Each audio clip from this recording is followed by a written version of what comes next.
మనకి ఆర్థికంగా బలపడాలంటే మనం ఎంచుకున్న ఏకైక మార్గం రియల్ ఎస్టేట్. రియల్ ఎస్టేట్లోనే మనం ఎక్కువ డబ్బుని సాధించగలం. అట్లని చెప్పి ఈ రియల్ ఎస్టేట్లో అమౌంట్ సంపాదించడం అంత తేలికేం కాదు, తేలికైన విషయం కాదు. కష్టపడాలి. మనం ఊరినే వచ్చేసారు, ఫ్లాట్ అమ్మేశారు, చేసేసారు అంటే కుదరదు. ఇక్కడ దానికి సంబంధించి కొన్ని రూల్స్ అండ్ రెగ్యులేషన్స్ ఉంటాయి. ఏదో ఏదో మనం వస్తానే కస్టమర్కి చెప్పేస్తాము, కొనేస్తారు అనేది కాదు. ఫస్ట్ మనం దీనికి సంబంధించి నేను నా అనుభవంలో నేను చెప్తున్నాను కొన్ని సక్సెస్ మంత్ర.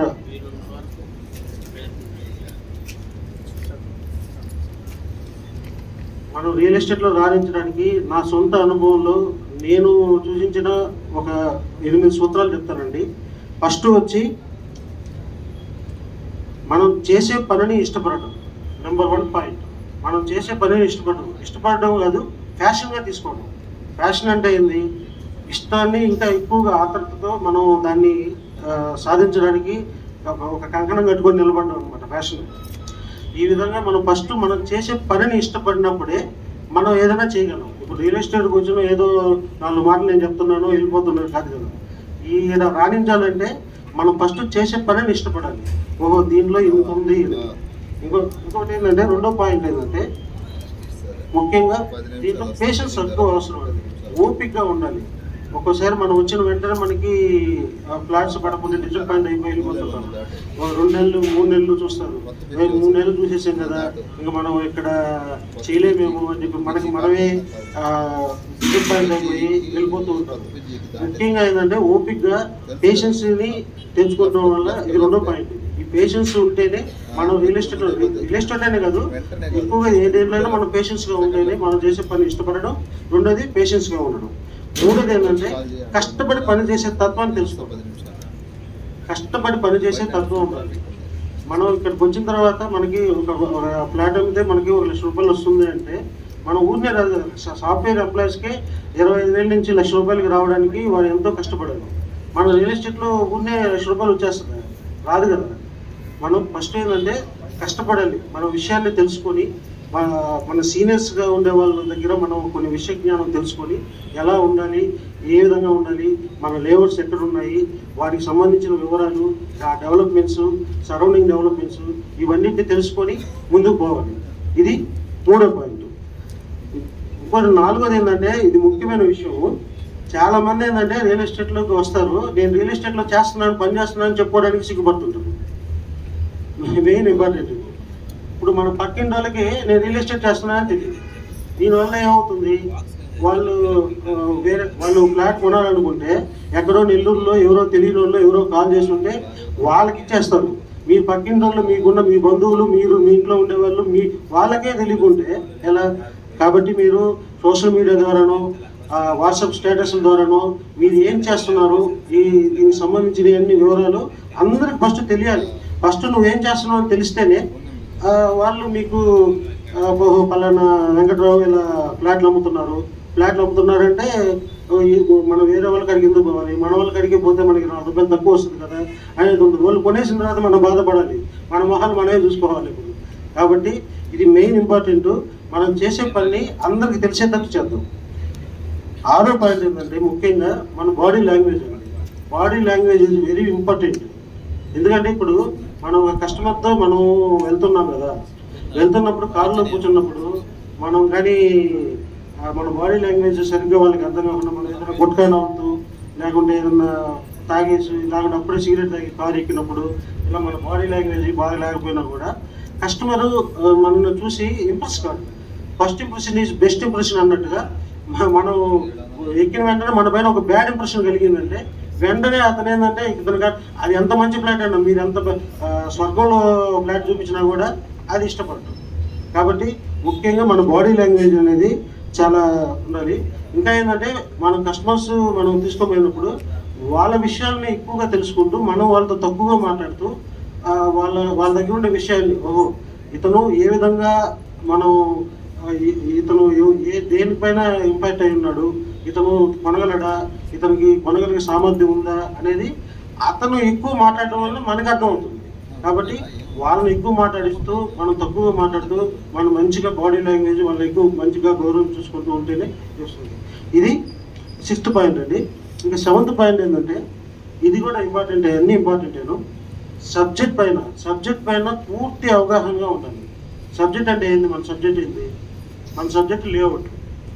ఈ లేఅవుట్లలో మనకి ఎక్కడెక్కడ ఏ ఉన్నాయి, మనకి ఏ హైవేలో ఎంతంత దూరంలో, మనకి నెల్లూరు ఆర్మూర్ బస్ స్టాండ్ నుంచి ఎన్ని కిలోమీటర్లు ఉంది, ఆర్టీసీ నుంచి ఎన్ని కిలోమీటర్లు ఉంది, ఈ విషయాలు తెలుసుకోవాలి. చెప్పాను కదా, సరౌండింగ్ డెవలప్మెంట్స్ ఏంది, ఇంటర్నల్గా ఏ డెవలప్మెంట్స్ ఉన్నాయి, వీటికి ఏ అప్రూవ్స్ ఉన్నాయి, డిటిసిపియా, పంచాయతీ అప్రూవ్లా, రెరా ఉందా, నుడా ఉందా, అసలు నుడా అంటే ఏంది, రెరా అంటే ఏంది, ఈ విషయాలన్నీ మనం కూలంకషంగా తెలుసుకోవాలి. ఒక రకంగా చెప్పాలంటే మీరు అతను కస్టమర్ మమ్మల్ని ఒక మాట అడిగినప్పుడు దాన్ని ఉన్నాను సార్ ఇప్పుడే మేము ఫోన్ చేస్తానని చెప్పి ఎవరికో ఫోన్ చేసి కనుక్కునే స్థితిలో ఉండకూడదు. మీరు ఒక ఎక్స్పర్ట్గా ఉండాలి. అంటే ప్రతి విషయం మీరు చెప్పుకోవడానికి, మీరు అన్నీ తెలుసుకొని వెంటనే చెప్పదగిలే స్థితిలో మీరు ఉంటేనే కస్టమర్ అతను మిమ్మల్ని నమ్ముతాడు. మనం మళ్ళీ తలమోహం వేసామనుకుంటాడా, అక్కడ మనకి విషయం లేకపోతే ఓహో ఇతను కూడా అన్నట్టు ఒక రకమైన అభిప్రాయం అనేది మనకి కలుగుతుంది.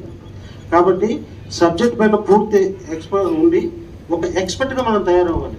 ఫస్ట్ అంటే చెప్పే విధానంలో, వాళ్ళకి మనం ఎక్స్ప్లెయిన్ చేసే విధానంలో ఇవన్నీ పర్ఫెక్ట్గా నీట్గా ఉండాలి. మనం ఇలా ఉండగలిగితేనే అతను మనల్ని నమ్ముతాడు. లేకుంటే ఇతను అన్నిటికీ ఒకరిపైన ఆధారపడుతున్నారనే ఉద్దేశంతో వెంటనే మొత్తం 7 పాయింట్లు వచ్చాయి. ముఖ్యంగా లాస్ట్ పాయింట్ ఏంటంటే ఇది కూడా చాలా very important point, team work అండి. మనం ఒక్కరమే కష్టపడ్డాం అనుకోండి, మనం ఒక్కరం ఎన్ని రోజులు కష్టపడతాం. ఇప్పుడు ఒక 10 ప్లాట్లు చేయగలరు, 20 ప్లాట్లు చేయగలరు, ఆ తర్వాత మన బంధువులు అన్నీ అయిపోతాయి. మనం ఒక్కనే ఎంత కష్టపడతాం. టీంని చేసుకోండి. టీం వర్క్ చేసుకున్న తర్వాత మీకు చాలా ఉపయోగపడుతుంది. ఈ కింద వాళ్ళు చేస్తుంటారు, వాళ్ళకి మీరు ట్రైనింగ్ ఇచ్చుకొని వాళ్ళని పైకి తీసుకొని వచ్చుకుంటూ వాళ్ళని డెవలప్ చేసుకుంటూ ఈ విధంగా టీం వర్క్ అనేది ఇంపార్టెంట్. ఒక టెలికాలర్ ఉండాలి, సైట్కి పోయేదానికి ఒకరు ఉండాలి, ఇక్కడికి వచ్చిన తర్వాత ఆఫీస్కి వచ్చిన తర్వాత మీరు మీ డైరెక్టర్తో మాట్లాడించడానికి ఒకరు ఉండాలి. ఇలా మీరు ఒక టీం వర్క్తో కలిపిపోతే ఏదైనా సరే, ఒక ప్లాట్ మీరు కష్టపడితే మహా 2-3 ప్లాట్లు చేయగలరు. అదే టీం వర్క్తో ముందుకు కలిపిపోతే మీరు చాలా చేయగలరు. కాబట్టి ఒక్కడే కష్టపడాలి అనేది కాకుండా ఇలాంటి మార్కెటింగ్ ఫీల్డ్లో టీం వర్క్ అనేది చాలా ఇంపార్టెంట్. ఈ 8 పాయింట్లు నా అనుభవంలో చాలా ముఖ్యమైన పాయింట్లు అనుకుంటున్నాను. ఎందుకంటే ఈ ఫీల్డ్లో నేను కూడా ఇంచుమించు 15 years నుంచి ఉన్నాను. ఈ 15 yearsలో నేను తెలుసుకునేది ఫస్ట్. ఇంకా ఉన్నాయి, చాలా ఉన్నాయి. నేను చెప్పేది ఏంటంటే ఈ 8 కాదు, ఇంకా చాలా ఉన్నాయి ఈ విషయాలు. కాకపోతే నేను మెయిన్గా ఈ 8 పాయింట్లు ఫస్ట్, ఈ 8 పాయింట్లు ఒకసారి రివిజన్ చేసుకున్నాను. మనం చేసే పనిని ఫస్ట్ ఇష్టపడాలి, ఏది ఫ్యాషన్గా ఫీల్ అవ్వాలి, ఒకే చోట నిలకడగా ఉండాలి. 2 రోజులు ఉండి పక్కన మళ్ళీ ఇంకొక ఆఫీస్ పెట్టేస్తున్నాడు, ఏదో పెద్ద ఆఫర్స్ ఉన్నాయి అని పోవడం వల్ల మళ్ళీ అదైనా పాత అయిపోతుంది. ఏదైనా ఒకటే నిలకడగా ఒకే చోట ఉండగలిగితే అది 100% వాళ్ళు సక్సెస్ అవ్వడానికి ఎక్కువ అవకాశాలు ఉంటాయి. 3వ పాయింట్ ఏంది, పేషెన్స్గా ఉంటుంది. పేషెన్స్, ఓపిక అనేది ఈ ఫీల్డ్లో నాకు తెలిసి రియల్ ఎస్టేట్కి వచ్చిన తర్వాత ఈ రియల్ ఎస్టేట్ అనేది ఓపిక నేర్పిస్తుంది. ఎందుకంటే వచ్చిన కస్టమర్స్ కానీ ఎవరైనా సరే మనం సమాధానం చెప్పాలి. దీంట్లో ఈ బిజినెస్ తెలుసు కదా మీకు, అత్యంత మనం 10 మందిని అయితే ఒక్కరు మాత్రమే యాక్సెప్ట్ చేస్తుంటారు. అంటే మిగతా 9 మంది రిజెక్ట్ చేస్తుంటారు. రిజెక్ట్ చేసేది మిమ్మల్ని కాదు కదా, మేము ప్రోడక్ట్ని రిజెక్ట్ చేస్తారు. కాబట్టి ఇదన్నింటినీ మనం ఉంటాం. కాబట్టి రియల్ ఎస్టేట్లో ఎక్కువ పేషెన్స్ కావాలి. ఈ పేషెన్స్ మనం చూసుకుంటూ ఎక్కువగా ఉండగలిగితే వాళ్ళు గ్యారంటీ సక్సెస్ సాధిస్తారు. 3వది ఏంటంటే కష్టపడి పనిచేసి తత్వం. కష్టపడాలి అని మనం కోరుకోవాలి. ఫస్ట్ కష్టపడితే ఆటోమేటిక్గా కొన్ని రోజుల తర్వాత మీకు సక్సెస్ అనేది ఆటోమేటిక్గా వచ్చేస్తుంది. తర్వాత 5, అందరికీ మనము ఈ ఫీల్డ్లో ఉన్నాము, రియల్ ఎస్టేట్ చేస్తున్నాము అనే విషయాన్ని తెలియజేయాలి. అది ఏ విధంగా తెలియజేస్తారనేది మీకు తెలుసు, నేను ప్రత్యేకంగా చెప్పాల్సిన అవసరం లేదు. సోషల్ మీడియా ఉంది, వాట్సాప్ స్టేటస్లో ఉంది, మౌత్ పబ్లిసిటీ ఉంది. తర్వాత మన ఫ్రెండ్స్తో ఫోన్ చేసి ఇలా నేను చేస్తున్నాను, ఎవరైనా ఉంటే చెప్పండి, మీ బంధువులతో చెప్పుకోవాలి. ఇలా అందరికీ తెలియజేసేటట్టు ఉండాలి. 3వది చెప్పాను, ముఖ్యమైన ఇది కూడా బాడీ లాంగ్వేజ్ మనది బాగుండాలి. బాడీ లాంగ్వేజ్లో కూడా మనం డ్రెస్ మెయింటెనెన్స్ బాగుండాలి. మంచి డ్రెస్ వేసుకొని కస్టమర్ మనం కాల్ ఇచ్చిన తర్వాత వాళ్ళని నీట్గా రిసీవ్ చేసుకొని మనం వెంచర్కి వెళ్ళినప్పుడు వాళ్ళకి నీట్గా ఎక్స్ప్లెయిన్ చేసుకోవాలి. 7వది ఏంటంటే చెప్పాను కదా, ఎక్స్పర్ట్గా ఉండాలి. సబ్జెక్ట్ పైన పూర్తి అవగాహన ఉండాలి.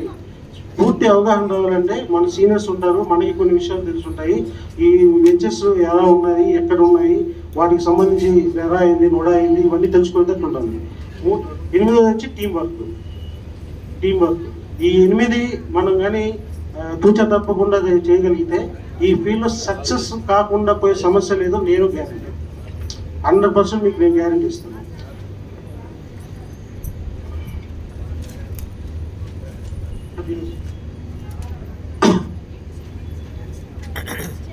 సార్ ఈ టీం సంబంధించి మార్కెటింగ్ డైరెక్టరు రాజశేఖర్ గురించి చెప్పాలి. రాజశేఖర్ నేను చిన్నప్పటి నుంచి ఫ్రెండ్స్ అయ్యాను. మార్కెటింగ్ డైరెక్టర్గా అందరికీ చేదోడు వాదోడుగా ఉంటూ మీకు ఒక ఫ్రెండ్గా ఉంటాడు రాజశేఖర్. ఒక మంచి డైనమిక్ డైరెక్టర్ రాజశేఖర్. ఇతని సాధ్యంలో మీరు పైకి ఎదగాలని నేను మనస్ఫూర్తిగా కోరుకుంటున్నాను. ఇంకా ముఖ్యమైనది ఏంటంటే, నాకు భగవద్గీతలో ఒక చిన్న పద్యం చెప్తాను.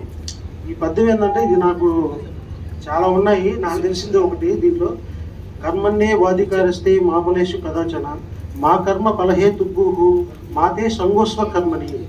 అంటే దీనికి సంబంధించి ఏంటంటే, మనం ఒక పని చేసుకుంటూ పోతే ఫలితం అనేది 100% వస్తుందని చెప్పి శ్రీకృష్ణుడు చెప్పాడు. ఇది 100% నిజం.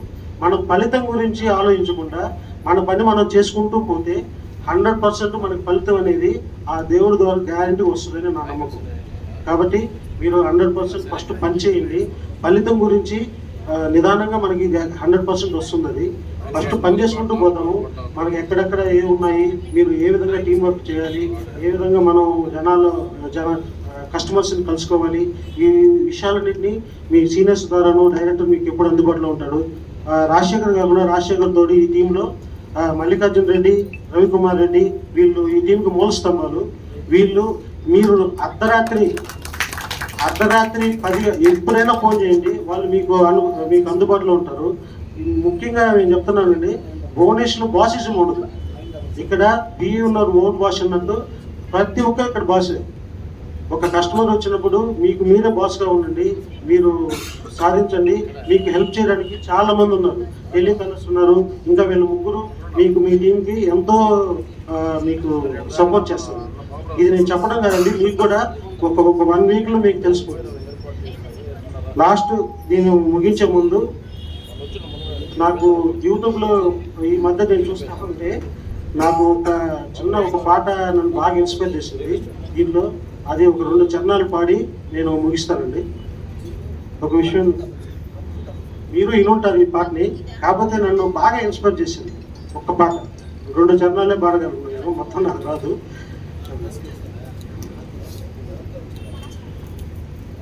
రాదురా ఏ విజయం నీ కోసం నా కోసం, ఎటు పోదురా నువ్వు చేసిన కష్టం ఎప్పటికైనా సొంతం. కాలంతో పయనించే వానికి కానిది ఏముంది, సాధనలోనే సాధ్యమవునని సదాశయంతో సాగర ముందుకు. రాదురా ఏ విజయం నీ కోసం నా కోసం, ఎటు పోదురా నువ్వు చేసిన కష్టం ఎప్పటికైనా సొంతం. థ్యాంక్స్ అండి.